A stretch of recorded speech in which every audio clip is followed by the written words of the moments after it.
আসসালামু আলাইকুম, সবাই কেমন আছেন? আশা করি সবাই ভালোই আছেন। আর আজকে রাত্রে একটু বৃষ্টি হয়েছে সারা রাত, এই জন্য এলাকার পরিস্থিতি কী অবস্থা আছে সেটা আপনাদের আমি ভিডিও মাঝে দেখাবো। আর এলাকার পরিস্থিতিটা দেখাবো। আপনারা দেখতে পাচ্ছেন এটা গ্রাম না শহর। অনেকে দেখলে বলবে এটা গ্রামে আছে, সুন্দর পরিবেশ থাকে। আর গ্রামের পরিবেশে এটা দেখেন, শহরের পরিবেশটা কী অবস্থা আছে।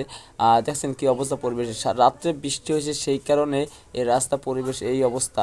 যদি গ্রামেও, আমি মনে করি গ্রামের পরিবেশ আসে অনেক সুন্দর থাকে। আর যার এই দেখতেই পাচ্ছেন বাজার টমেটো আজকে কেজি মানে 100 টাকা কেজি, 120 টাকা। আর যে কাঁচামরিচের কেজি দাম হয়েছে, আজকে কাঁচামরিচের দাম হয়েছে 120 টাকা কেজি, পাওয়া 60 টাকা। আর যখন বৃষ্টি হয় এই এলাকায় কাঁচামালের দাম বেড়ে যায়, মাছের দাম বেড়ে যায় এবং গরুর গোস্তের দামও বেড়ে যায়, সব কিছু দাম বেড়ে যায় এই বৃষ্টির কারণে। কিন্তু অসহায় মানুষের জন্য অনেক কষ্টকর ব্যাপার। আর এই বাজারটা দেখতে আসেন, এই বাজারে আসলে আপনাকে সেই সোজা মানে কাদার জন্য হাঁটতে পারবেন না আপনার, মানে বিশ্রী এক অবস্থা। যে কাঁচা বাজারটা সবচেয়ে বিশ্রী এলাকায় এটা। আর এটা হলো মানে চট্টগ্রাম ধুমপাড়া এলাকা, কলসিদিঘি পার এবার থ্রিপোর্ট এলাকা। এটা দেখলেই সবাই চিনতে পারেন, অনেকে চিনবেন, আর অথবা গ্রাম অঞ্চলে যারা দেশ বিদেশ প্রবাসী যারা থাকে তারা চিনবে না। এরা অনেকেই চিনবে, যারা এই আমার পেজে অ্যাড আছে তারা চিনবে এলাকাটা।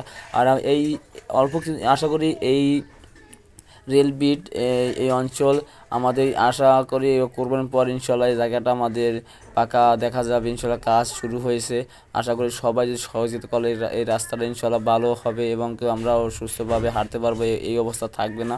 আর আমি এসেছি এখন প্রথম গরুগ্রস্ত বাজার, মানে বাজারে গরুগ্রস্ত দেখা, বাজারে রেট দেখার জন্য।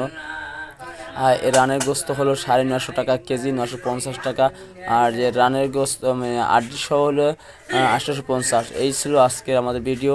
আর আপনার এই গরু গোস্তর বাজারের ভিডিওটাই ছিল আমার। আর যদি ভিডিও ভালো লাগে তাহলে লাইক করবেন, শেয়ার করবেন। আর এভাবে ভিডিও পেতে আমাদের পাশে থাকবেন।